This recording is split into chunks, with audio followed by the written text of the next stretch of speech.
It was near Christmas by the time all was settled. The season of general holiday approached. I now closed Morton School, taking care that the parting should not be barren on my side. Good fortune opens the hand as well as the heart wonderfully, and to give somewhat when we have largely received is but to afford a vent to the unusual ebullition of the sensations. I had long felt with pleasure that many of my rustic scholars liked me, and when we parted, that consciousness was confirmed. They manifested their affection plainly and strongly. Deep was my gratification to find I had really a place in their unsophisticated hearts. I promised them that never a week should pass in future that I did not visit them and give them an hour's teaching in their school. Mr. Rivers came up as, having seen the classes, now numbering 60 girls, file out before me, and locked the door. I stood with the key in my hand, exchanging a few words of special farewell with some half-dozen of my best scholars. As decent, respectable, modest, and well-informed young women as could be found in the ranks of the British peasantry. And that is saying a great deal, for after all, the British peasantry are the best taught, best mannered, most self-respecting of any in Europe. Since those days I have seen paysans and boyarinnen, and the best of them seem to me ignorant, coarse, and besotted compared with my Morton girls. Do you consider you have got your reward for a season of exertion? Asked Mr. Rivers when they were gone. Does not the consciousness of having done some real good in your day and generation give pleasure? Doubtless. And you have only toiled a few months. Would not a life devoted to the task of regenerating your race be well spent? Yes, I said, but I could not go on forever so. I want to enjoy my own faculties, as well as to cultivate those of other people. I must enjoy them now. Don't recall either my mind or body to the school. I am out of it and disposed for full holiday. He looked grave. What now? What sudden eagerness is this you evince? What are you going to do? To be active as I can. And first I must beg you to set Hannah at liberty and get somebody else to wait on you. Do you want her? Yes, to go with me to Moor House. Diana and Mary will be at home in a week, and I want to have everything in order against their arrival. I understand. I thought you were for flying off on some excursion. It is better so. Hannah shall go with you. Tell her to be ready by tomorrow, then. And here is the schoolroom key. I will give you the key of my cottage in the morning. He took it. You give it up very gleefully, said he. I don't quite understand your light-heartedness because I cannot tell what employment you propose to yourself as a substitute for the one you are relinquishing. What aim, what purpose, what ambition in life have you now? My first aim will be to clean down. Do you comprehend the full force of the expression? To clean down Moor House from chamber to cellar. My next to rub it up with beeswax, oil, and an indefinite number of cloths, till it glitters again. My third to arrange every chair, table, bed, carpet, with mathematical precision. Afterwards I shall go near to ruin you in coals and peat to keep up good fires in every room.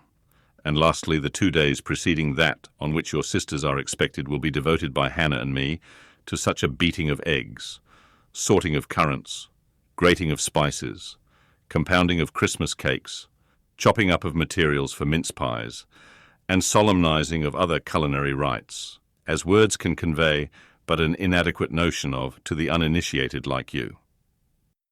My purpose, in short, is to have all things in an absolutely perfect state of readiness for Diana and Mary before next Thursday, and my ambition is to give them a beau ideal of a welcome when they come. St. John smiled slightly. Still he was dissatisfied. It is all very well for the present, said he, but seriously I trust that when the first flush of vivacity is over, you will look a little higher than domestic endearments and household joys. The best things the world has, I interrupted. No, Jane, no, this world is not the scene of fruition. Do not attempt to make it so, nor of rest. Do not turn slothful. I mean, on the contrary, to be busy. Jane, I excuse you for the present. 2 months' grace. I allow you for the full enjoyment of your new position. and for pleasing yourself with this late-found charm of relationship. But then, I hope you will begin to look beyond Moor House and Morton, and sisterly society, and the selfish calm and sensual comfort of civilized affluence. I hope your energies will then once more trouble you with their strength. I looked at him with surprise. "St. John," I said, "I think you are almost wicked to talk so. I am disposed to be as content as a queen, and you try to stir me up to restlessness. To what end?" "To the end of turning to profit the talents which God has committed to your keeping, and of which he will surely one day demand a strict account. Jane, I shall watch you closely and anxiously. I warn you of that. And try to restrain the disproportionate fervour with which you throw yourself into commonplace home pleasures. Don't cling so tenaciously to ties of the flesh. Save your constancy and ardour for an adequate cause. Forbear to waste them on trite, transient objects. Do you hear, Jane?" "Yes, just as if you were speaking Greek. I feel I have adequate cause to be happy, and I will be happy. Goodbye." Happy at Moor House I was, and hard I worked, and so did Hannah. She was charmed to see how jovial I could be amidst the bustle of a house turned topsy-turvy, how I could brush and dust and clean and cook. And really, after a day or two of confusion worse confounded, it was delightful by degrees to invoke order from the chaos ourselves had made. I had previously taken a journey to S. to purchase some new furniture, my cousins having given me carte blanche to effect what alterations I pleased, and a sum having been set aside for that purpose. The ordinary sitting room and bedrooms I left much as they were, for I knew Diana and Mary would derive more pleasure from seeing again the old homely tables and chairs and beds than from the spectacle of the smartest innovations. Still, some novelty was necessary to give to their return the piquancy with which I wished it to be invested. Dark, handsome new carpets and curtains, an arrangement of some carefully selected antique ornaments in porcelain and bronze, new coverings and mirrors and dressing cases for the toilet tables answered the end. They looked fresh without being glaring. A spare parlour and bedroom I refurnished entirely, with old mahogany and crimson upholstery. I laid canvas on the passage and carpets on the stairs. When all was finished, I thought Moor House as complete a model of bright, modest snugness within, as it was, at this season, a specimen of wintry waste and desert dreariness without. The eventful Thursday at length came. They were expected about dark, and ere dusk fires were lit upstairs and below. The kitchen was in perfect trim. Hannah and I were dressed, and all was in readiness. St. John arrived first. I had entreated him to keep quite clear of the house till everything was arranged, and indeed the bare idea of the commotion, at once sordid and trivial, going on within its walls, sufficed to scare him to estrangement. He found me in the kitchen, watching the progress of certain cakes for tea, then baking. Approaching the hearth, he asked, if I was at last satisfied with housemaid's work. I answered by inviting him to accompany me on a general inspection of the result of my labours. With some difficulty, I got him to make the tour of the house. He just looked in at the doors I opened, and when he had wandered upstairs and downstairs, he said, I must have gone through a great deal of fatigue and trouble to have effected such considerable changes in so short a time. But not a syllable did he utter indicating pleasure in the improved aspect of his abode. This silence damped me. I thought perhaps the alterations had disturbed some old associations he valued. I inquired whether this was the case, no doubt in a somewhat crestfallen tone. Not at all. He had, on the contrary, remarked that I had scrupulously respected every association. He feared, indeed, I must have bestowed more thought on the matter than it was worth. How many minutes, for instance, had I devoted to studying the arrangement of this very room? By the by, could I tell him where such a book was? I showed him the volume on the shelf.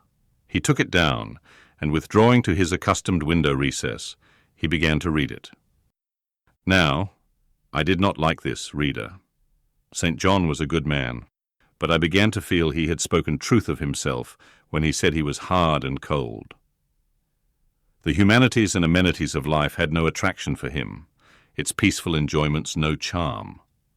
Literally, he lived only to aspire, after what was good and great, certainly, but still he would never rest, nor approve of others resting round him. As I looked at his lofty forehead, still and pale as a white stone, at his fine lineaments, fixed in study, I comprehended all at once that he would hardly make a good husband, that it would be a trying thing to be his wife. I understood, as by inspiration, the nature of his love for Miss Oliver. I agreed with him that it was but a love of the senses. I comprehended how he should despise himself for the feverish influence it exercised over him, how he should wish to stifle and destroy it, how he should mistrust its ever conducting permanently to his happiness or hers. I saw he was of the material from which nature hews her heroes, Christian and pagan, her lawgivers, her statesmen, her conquerors. A steadfast bulwark for great interests to rest upon, but at the fireside too often a cold, cumbrous column, gloomy and out of place. This parlour is not his sphere, I reflected. The Himalayan ridge or Caffrey bush, even the plague-cursed Guinea Coast swamp, would suit him better. Well may he eschew the calm of domestic life. It is not his element. There his faculties stagnate. They cannot develop or appear to advantage. It is in scenes of strife and danger, where courage is proved, and energy exercised, and fortitude tasked, that he will speak and move, the leader and superior. A merry child would have the advantage of him on this hearth. He is right to choose a missionary's career. I see it now. "They are coming! They are coming!" cried Hannah, throwing open the parlour door. At the same moment, old Carlo barked joyfully. Out I ran. It was now dark, but a rumbling of wheels was audible. Hannah soon had a lantern lit. The vehicle had stopped at the wicket. The driver opened the door, first one well-known form, then another stepped out. In a minute I had my face under their bonnets, in contact first with Mary's soft cheek, then with Diana's flowing curls. They laughed, kissed me, then Hannah, patted Carlo, who was half wild with delight, asked eagerly if all was well, and being assured in the affirmative, hastened into the house. They were stiff with their long and jolting drive from Whitcross, and chilled with the frosty night air. But their pleasant countenances expanded to the cheerful firelight. While the driver and Hannah brought in the boxes, they demanded St. John. At this moment he advanced from the parlour. They both threw their arms round his neck at once. He gave each one quiet kiss, said in a low tone a few words of welcome, stood a while to be talked to, and then, intimating that he supposed they would soon rejoin him in the parlour, withdrew there as to a place of refuge. I had lit their candles to go upstairs, but Diana had first to give hospitable orders respecting the driver. This done, both followed me. They were delighted with the renovation and decorations of their rooms, with the new drapery and fresh carpets and rich tinted china vases. They expressed their gratification ungrudgingly. I had the pleasure of feeling that my arrangements met their wishes exactly, and that what I had done added a vivid charm to their joyous return home. Sweet was that evening. My cousins, full of exhilaration, were so eloquent in narrative and comment that their fluency covered St. John's taciturnity. He was sincerely glad to see his sisters, but in their glow of fervour and flow of joy, he could not sympathise. The event of the day, that is, the return of Diana and Mary, pleased him. But the accompaniments of that event, the glad tumult, the garrulous glee of reception irked him. I saw he wished the calmer morrow was come. In the very meridian of the night's enjoyment, about an hour after tea, a rap was heard at the door. Hannah entered with the intimation that a poor lad was come, at that unlikely time, to fetch Mr. Rivers to see his mother, who was drawing away. Where does she live, Hannah? Clear up at Whitcross Brow, almost 4 miles off, and moor and moss all the way. Tell him I will go. I'm sure, sir, you had better not. It's the worst road to travel after dark that can be. There's no track at all over the bog, and then it is such a bitter night, the keenest wind you ever felt. You had better send word, sir, that you will be there in the morning. But he was already in the passage, putting on his cloak, and without one objection, one murmur, he departed. It was then 9 o'clock. He did not return till midnight. Starved and tired enough he was, but he looked happier than when he set out. He had performed an act of duty, made an exertion, felt his own strength to do and deny, and was on better terms with himself. I'm afraid the whole of the ensuing week tried his patience. It was Christmas week. We took to no settled employment, but spent it in a sort of merry domestic dissipation. The air of the moors, the freedom of home, the dawn of prosperity, acted on Diana and Mary's spirits like some life-giving elixir. They were gay from morning till noon, and from noon till night. They could always talk, and their discourse, witty, pithy, original, had such charms for me, that I preferred listening to, and sharing in it, to doing anything else. St. John did not rebuke our vivacity, but he escaped from it. He was seldom in the house. His parish was large, the population scattered, and he found daily business in visiting the sick and poor in its different districts. One morning at breakfast, Diana, after looking a little pensive for some minutes, asked him if his plans were yet unchanged. "Unchanged and unchangeable," was the reply. And he proceeded to inform us that his departure from England was now definitively fixed for the ensuing year. "And Rosamond Oliver?" suggested Mary, the words seeming to escape her lips involuntarily. For no sooner had she uttered them than she made a gesture as if wishing to recall them. St. John had a book in his hand. It was his unsocial custom to read at meals. He closed it and looked up. "Rosamond Oliver," said he, "is about to be married to Mr. Granby, one of the best connected and most estimable residents in S. Grandson and heir to Sir Frederick Granby. I had the intelligence from her father yesterday." His sisters looked at each other and at me. We all three looked at him. He was serene as glass. "The match must have been got up hastily," said Diana. "They cannot have known each other long." "But 2 months. They met in October at the county ball at S. But where there are no obstacles to a union, as in the present case, where the connection is in every point desirable, delays are unnecessary. They will be married as soon as S.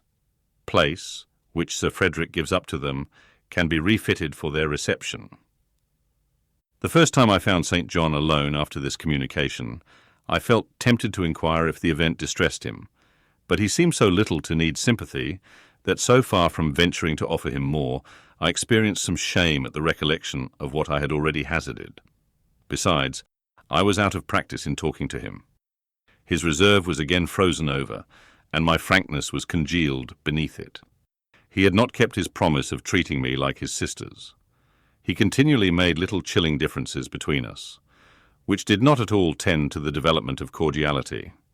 In short, now that I was acknowledged his kinswoman, and lived under the same roof with him, I felt the distance between us to be far greater than when he had known me only as the village schoolmistress.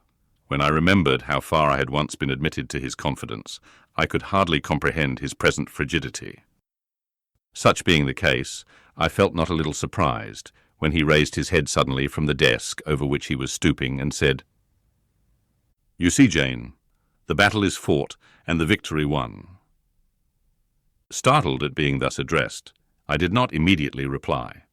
After a moment's hesitation, I answered, "But are you sure you are not in the position of those conquerors whose triumphs have cost them too dear?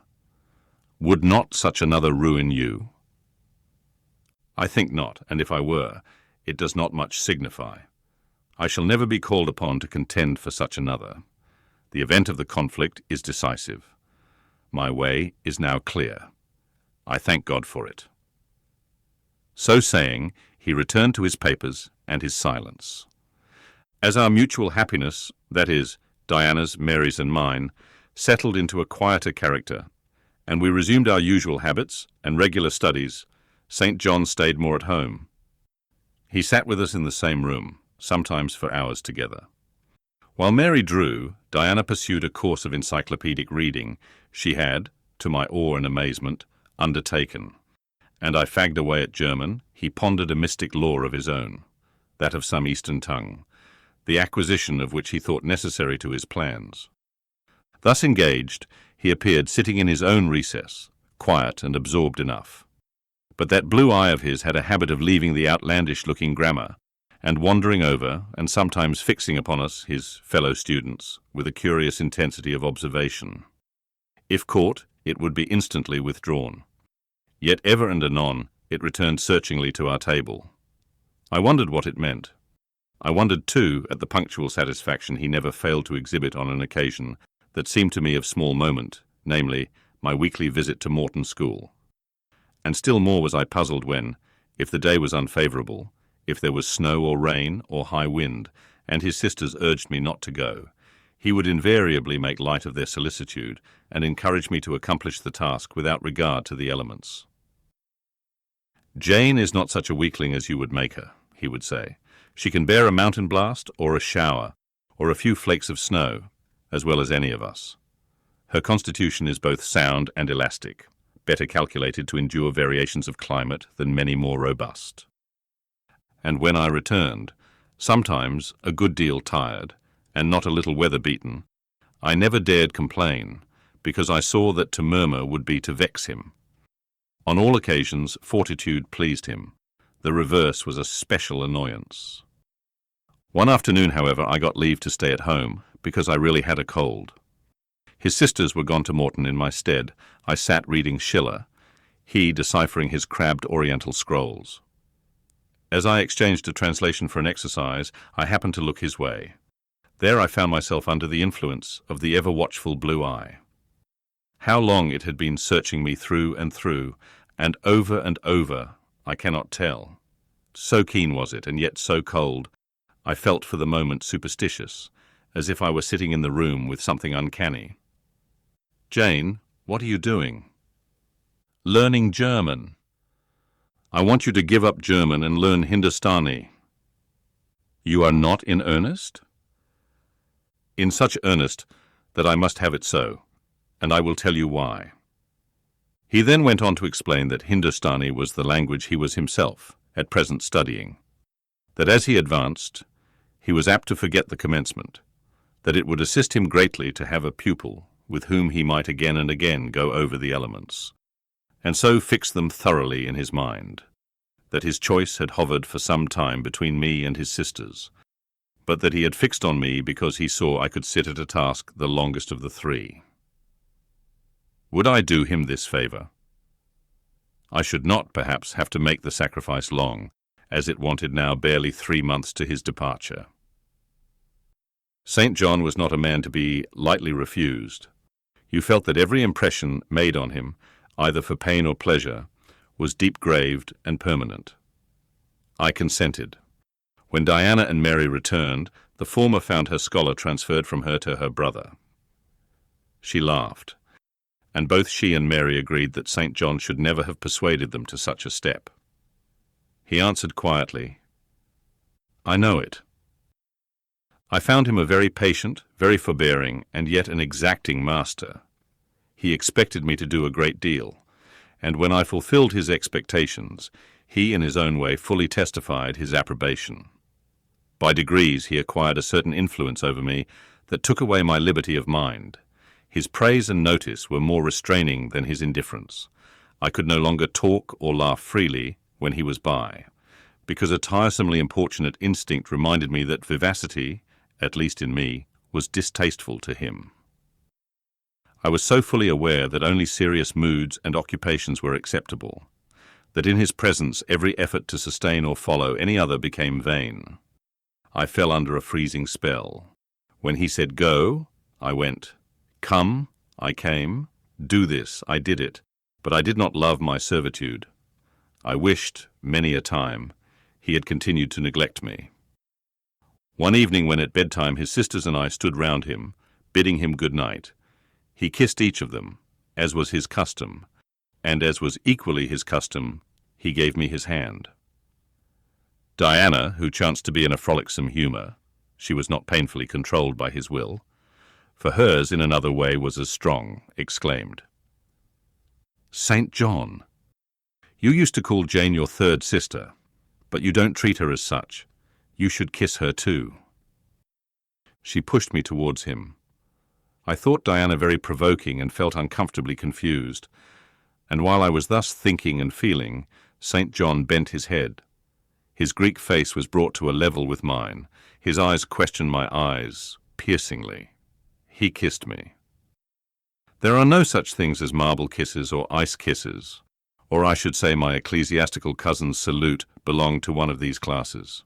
But there may be experiment kisses, and his was an experiment kiss. When given, he viewed me to learn the result. It was not striking. I am sure I did not blush. Perhaps I might have turned a little pale, for I felt as if this kiss were a seal affixed to my fetters. He never omitted the ceremony afterwards, and the gravity and quiescence with which I underwent it seemed to invest it for him with a certain charm. As for me, I daily wished more to please him, but to do so I felt daily more and more that I must disown half my nature, stifle half my faculties, wrest my tastes from their original bent, force myself to the adoption of pursuits for which I had no natural vocation. He wanted to train me to an elevation I could never reach. It racked me hourly to aspire to the standard he uplifted. The thing was as impossible as to mould my irregular features to his correct and classic pattern, to give to my changeable green eyes the sea-blue tint and solemn lustre of his own. Not his ascendancy alone, however, held me in thrall at present. Of late it had been easy enough for me to look sad. A cankering evil sat at my heart and drained my happiness at its source, the evil of suspense. Perhaps you think I had forgotten Mr. Rochester, reader, amidst these changes of place and fortune. Not for a moment. His idea was still with me because it was not a vapour sunshine could disperse, nor a sand-traced effigy storms could wash away. It was a name graven on a tablet, fated to last as long as the marble it inscribed. The craving to know what had become of him followed me everywhere. When I was at Morton, I re-entered my cottage every evening to think of that, and now at Moor House, I sought my bedroom each night to brood over it. In the course of my necessary correspondence with Mr. Briggs about the will, I had inquired if he knew anything of Mr. Rochester's present residence and state of health. But, as St. John had conjectured, he was quite ignorant of all concerning him. I then wrote to Mrs. Fairfax, entreating information on the subject. I had calculated with certainty on this step answering my end. I felt sure it would elicit an early answer. I was astonished when a fortnight passed without reply, but when 2 months wore away, and day after day the post arrived and brought nothing for me, I fell a prey to the keenest anxiety. I wrote again. There was a chance of my first letter having missed. Renewed hope followed renewed effort. It shone like the former for some weeks, then like it faded, flickered. Not a line, not a word reached me.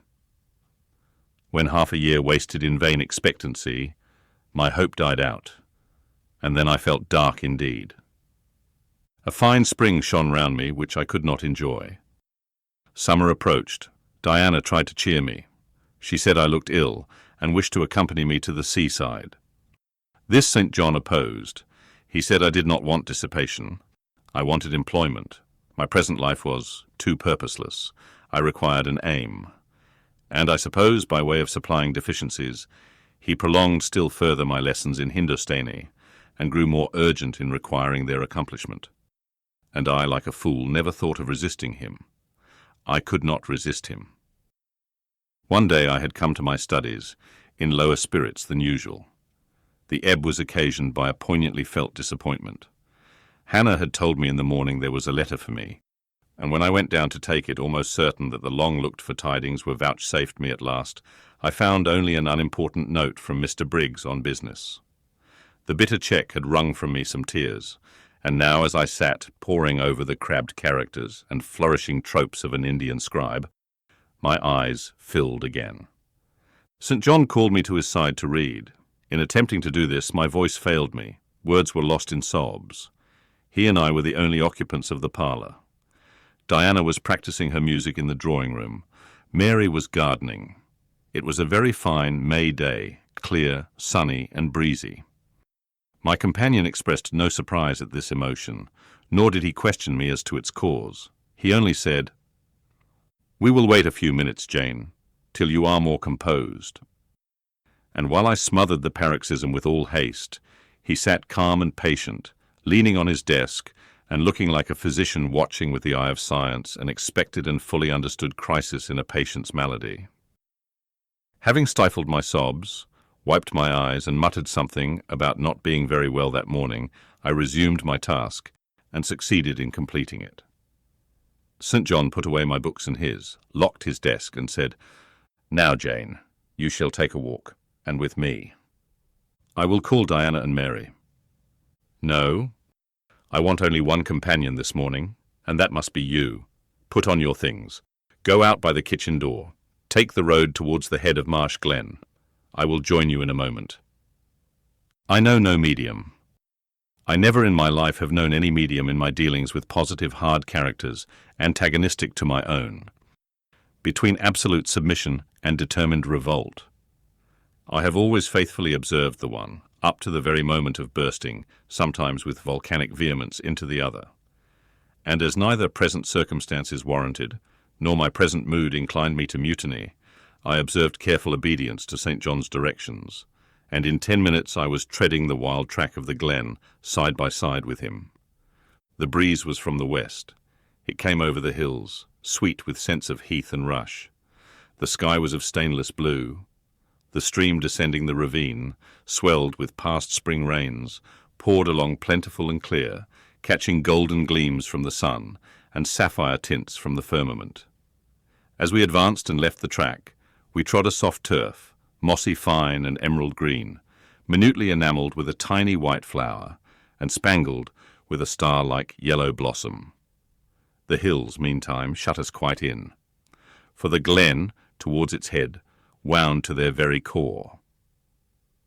"Let us rest here," said St. John, as we reached the first stragglers of a battalion of rocks, guarding a sort of pass, beyond which the beck rushed down a waterfall, and where, still a little farther, the mountain shook off turf and flower, had only heath for raiment and crag for gem, where it exaggerated the wild to the savage, and exchanged the fresh for the frowning, where it guarded the forlorn hope of solitude and a last refuge for silence. I took a seat. St. John stood near me. He looked up the pass and down the hollow. His glance wandered away with the stream and returned to traverse the unclouded heaven which coloured it. He removed his hat, let the breeze stir his hair, and kiss his brow. He seemed in communion with the genius of the haunt. With his eye he bade farewell to something. "And I shall see it again," he said aloud, "in dreams when I sleep by the Ganges, and again in a more remote hour, when another slumber overcomes me, on the shore of a darker stream." Strange words of a strange love, an austere patriot's passion for his fatherland. He sat down. For half an hour we never spoke, neither he to me nor I to him. That interval passed, he recommenced. "Jane, I go in 6 weeks. I have taken my berth in an East Indiaman which sails on the 20th of June. God will protect you, for you have undertaken his work," I answered. "Yes," said he, "there is my glory and joy. I am the servant of an infallible master. I am not going out under human guidance, subject to the defective laws and erring control of my feeble fellow worms. My king, my lawgiver, my captain, is the all-perfect. It seems strange to me that all round me do not burn to enlist under the same banner, to join in the same enterprise. All have not your powers, and it would be folly for the feeble to wish to march with the strong. I do not speak to the feeble, or think of them. I address only such as are worthy of the work, and competent to accomplish it. Those are few in number and difficult to discover. You say truly, but when found it is right to stir them up, to urge and exhort them to the effort, to show them what their gifts are and why they were given, to speak heaven's message in their ear, to offer them, direct from God, a place in the ranks of his chosen. If they are really qualified for the task, will not their own hearts be the first to inform them of it? I felt as if an awful charm was framing round and gathering over me. I trembled to hear some fatal word spoken, which would at once declare and rivet the spell. "And what does your heart say?" demanded St. John. "My heart is mute, my heart is mute," I answered, struck and thrilled. "Then I must speak for it," continued the deep, relentless voice. "Jane, come with me to India. Come as my helpmeet and fellow labourer." The glen and sky spun round. The hills heaved. It was as if I had heard a summons from heaven, as if a visionary messenger, like him of Macedonia, had announced, "Come over and help us." But I was no apostle. I could not behold the herald. I could not receive his call. "Oh, St. John!" I cried, "have some mercy!" I appealed to one who, in the discharge of what he believed his duty, knew neither mercy nor remorse. He continued, "God and nature intended you for a missionary's wife. It is not personal, but mental endowments they have given you. You are formed for labour, not for love. A missionary's wife shall be. You shall be mine. I claim you, not for my pleasure, but for my sovereign's service. I am not fit for it. I have no vocation," I said. He had calculated on these first objections. He was not irritated by them.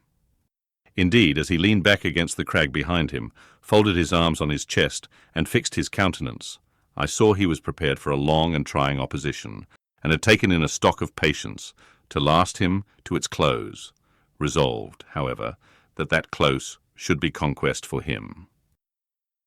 "Humility, Jane," said he, "is the groundwork of Christian virtues. You say right, that you are not fit for the work. Who is fit for it? Or who, that ever was truly called, believed himself worthy of the summons? I, for instance, am but dust and ashes. With St. Paul, I acknowledge myself the chiefest of sinners, but I do not suffer this sense of my personal vileness to daunt me. I know my leader, that he is just as well as mighty.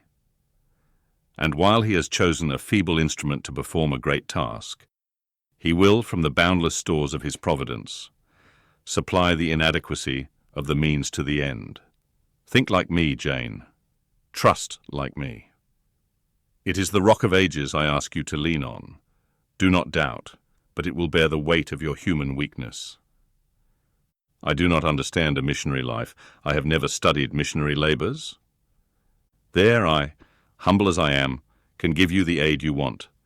I can set you your task from hour to hour, stand by you always, help you from moment to moment. This I could do in the beginning. Soon, for I know your powers, you would be as strong and apt as myself, and would not require my help. But my powers, where are they for this undertaking? I do not feel them. Nothing speaks or stirs in me while you talk. I am sensible of no light kindling, no life quickening, no voice counselling or cheering. Oh, I wish I could make you see how much my mind is, at this moment, like a rayless dungeon, with one shrinking fear fettered in its depths, the fear of being persuaded by you to attempt what I cannot accomplish. I have an answer for you. Hear it. I have watched you ever since we first met. I have made you my study for 10 months. I have proved you in that time by sundry tests. And what have I seen and elicited? In the village school, I found you could perform well, punctually, uprightly, labour uncongenial to your habits and inclinations. I saw you could perform it with capacity and tact. You could win while you controlled. In the calm with which you learnt you had become suddenly rich, I read a mind clear of the vice of Demas. Lucre had no undue power over you. In the resolute readiness with which you cut your wealth into 4 shares, keeping but one to yourself, and relinquishing the 3 others to the claim of abstract justice, I recognized a soul that revelled in the flame and excitement of sacrifice, in the tractability with which, at my wish, you forsook a study in which you were interested, and adopted another because it interested me, in the untiring assiduity with which you have since persevered in it, in the unflagging energy and unshaken temper with which you have met its difficulties. I acknowledge the complement of the qualities I seek. Jane, you are docile, diligent, disinterested, faithful, constant and courageous. Very gentle and very heroic. Cease to mistrust yourself. I can trust you unreservedly. As a conductress of Indian schools and a helper amongst Indian women, your assistance will be to me invaluable. My iron shroud contracted round me. Persuasion advanced with slow, sure step.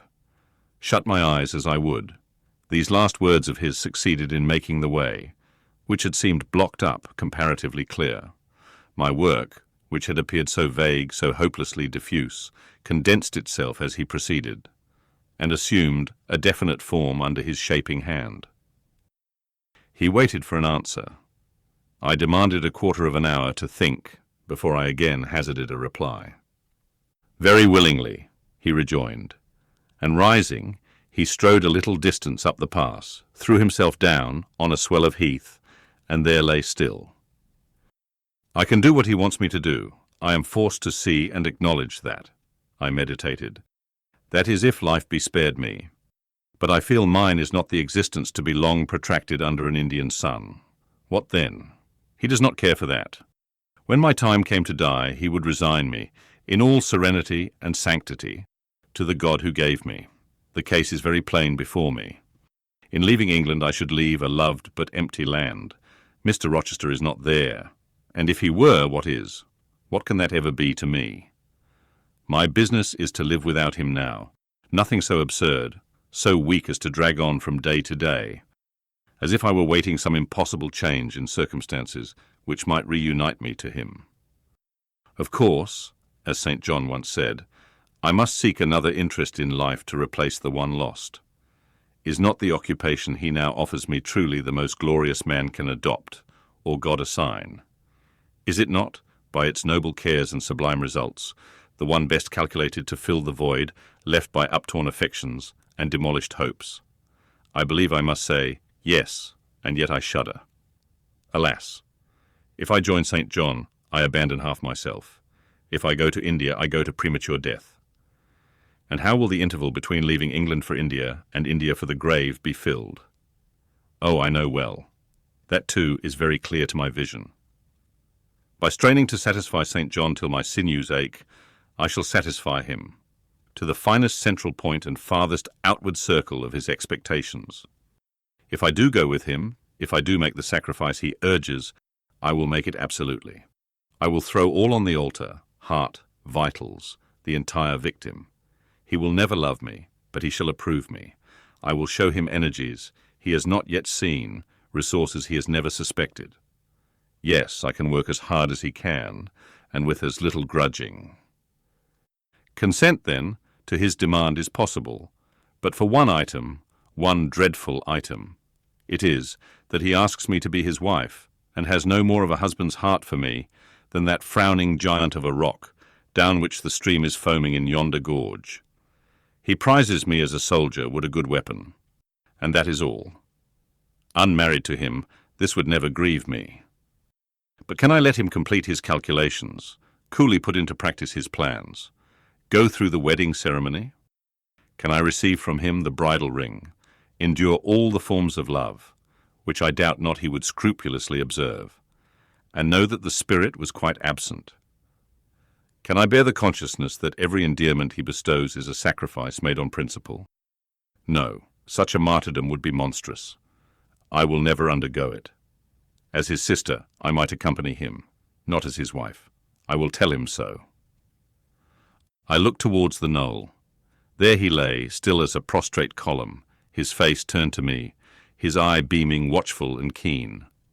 He started to his feet and approached me. I am ready to go to India if I may go free.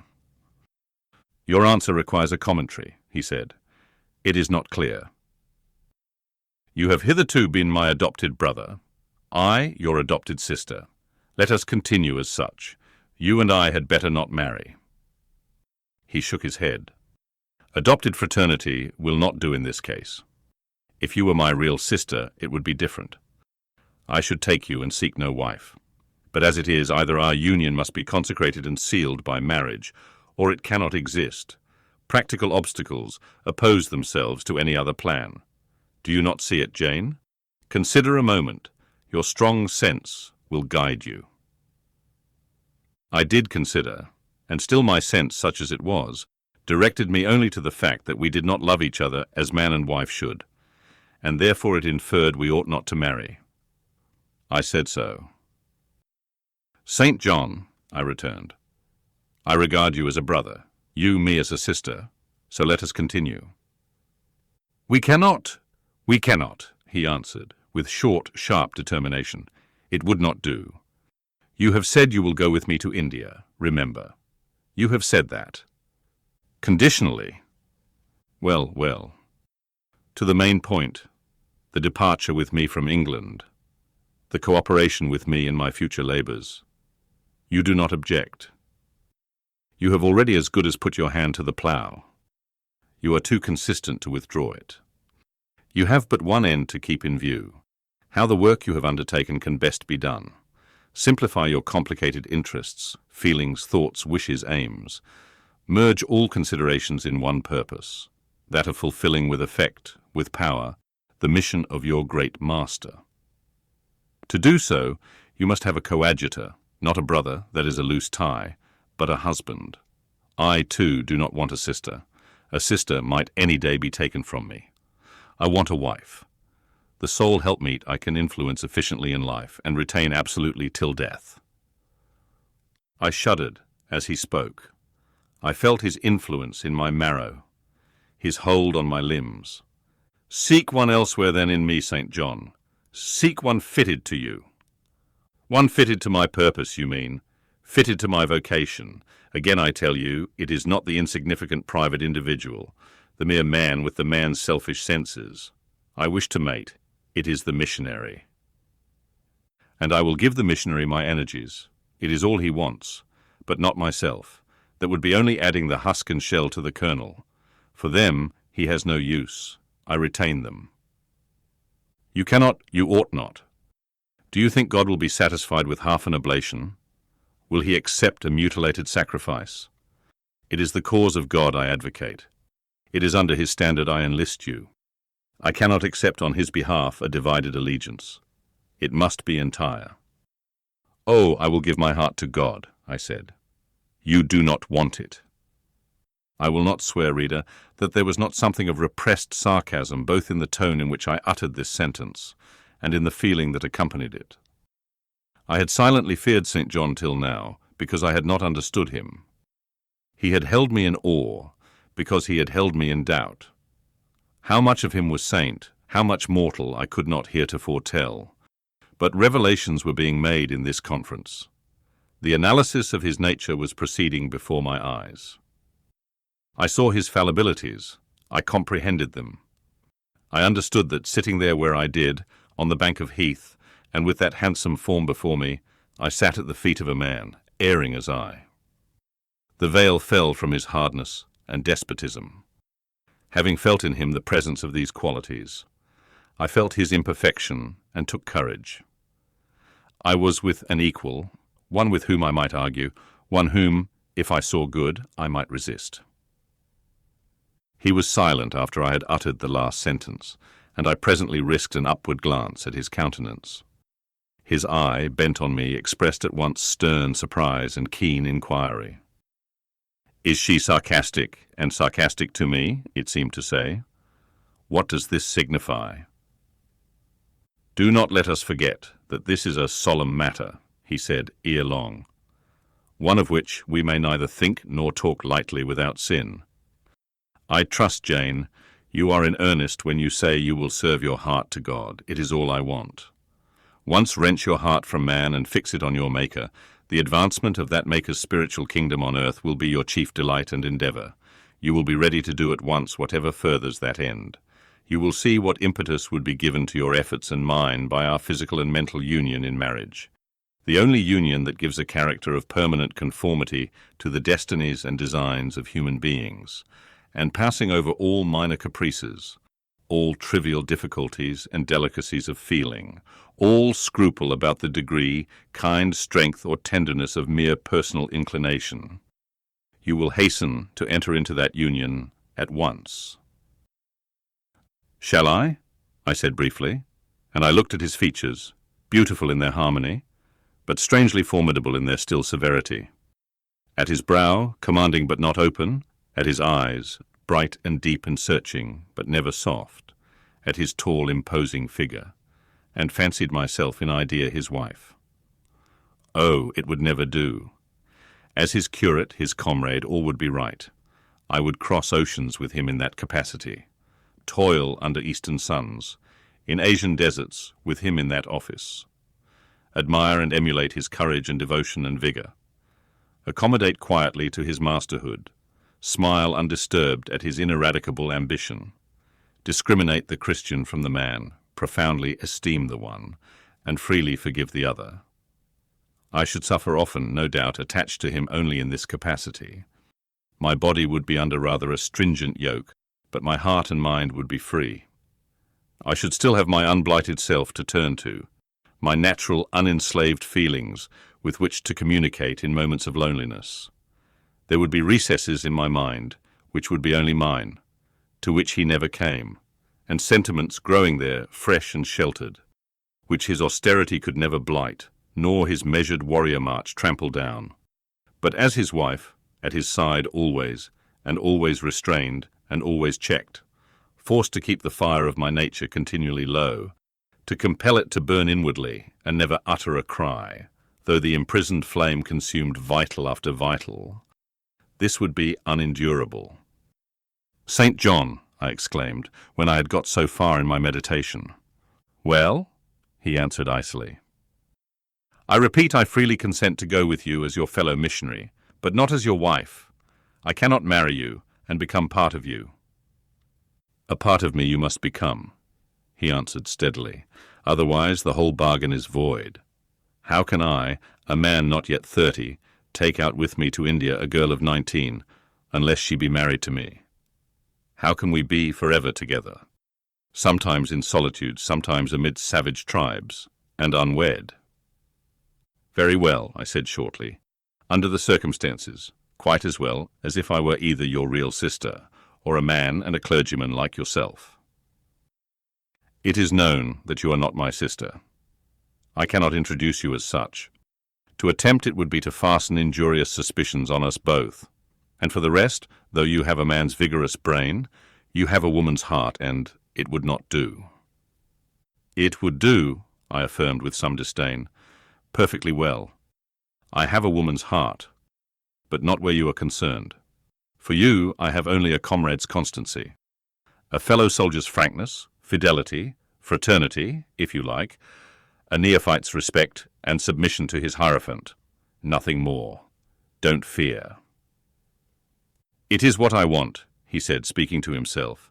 "It is just what I want, and there are obstacles in the way. They must be hewn down. Jane, you would not repent marrying me. Be certain of that. We must be married. I repeat it. There is no other way. And undoubtedly, enough of love would follow upon marriage to render the union right even in your eyes." "I scorn your idea of love," I could not help saying, as I rose up and stood before him, leaning my back against the rock. "I scorn the counterfeit sentiment you offer. Yes, St. John, and I scorn you when you offer it." He looked at me fixedly, compressing his well-cut lips while he did so. Whether he was incensed or surprised or what, it was not easy to tell. He could command his countenance thoroughly. "I scarcely expected to hear that expression from you," he said. "I think I have done and uttered nothing to deserve scorn." I was touched by his gentle tone, and overawed by his high, calm mien. "Forgive me the words, St. John, but it is your own fault that I have been roused to speak so unguardedly. You have introduced a topic on which our natures are at variance, a topic we should never discuss. The very name of love is an apple of discord between us. If the reality were required, what should we do? How should we feel? My dear cousin, abandon your scheme of marriage. Forget it."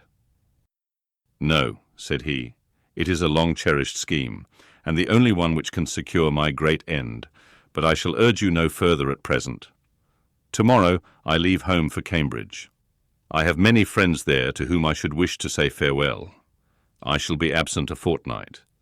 Take that space of time to consider my offer, and do not forget that if you reject it, it is not me you deny, but God." Through my means, he opens to you a noble career. As my wife only can you enter upon it. Refuse to be my wife, and you limit yourself forever to a track of selfish ease and barren obscurity. Tremble lest in that case you should be numbered with those who have denied the faith and are worse than infidels. He had done. Turning from me, he once more. Look to river, look to hill. But this time his feelings were all pent in his heart. I was not worthy to hear them uttered. As I walked by his side homeward, I read well in his iron silence all he felt towards me. The disappointment of an austere and despotic nature, which has met resistance where it expected submission. The disapprobation of a cool, inflexible judgment, which has detected in another feelings and views in which it has no power to sympathize. In short, as a man, he would have wished to coerce me into obedience. It was only as a sincere Christian he bore so patiently with my perversity, and allowed so long a space for reflection and repentance. That night, after he had kissed his sisters, he thought proper to forget even to shake hands with me, but left the room in silence. I, who, though I had no love, had much friendship for him, was hurt by the marked omission. So much hurt that tears started to my eyes. "I see you and St. John have been quarrelling, Jane," said Diana, "during your walk on the moor. But go after him. He is now lingering in the passage, expecting you. He will make it up." I have not much pride under such circumstances. I would always rather be happy than dignified, and I ran after him. He stood at the foot of the stairs. "Good night, St. John," said I. "Good night, Jane," he replied calmly. "Then shake hands," I added. What a cold, loose touch he impressed on my fingers. He was deeply displeased by what had occurred that day. Cordiality would not warm, nor tears move him. No happy reconciliation was to be had with him. No cheering smile or generous word. But still the Christian was patient and placid, and when I asked him if he forgave me, he answered that he was not in the habit of cherishing the remembrance of vexation, that he had nothing to forgive, not having been offended. And with that answer he left me. I would much rather he had knocked me down.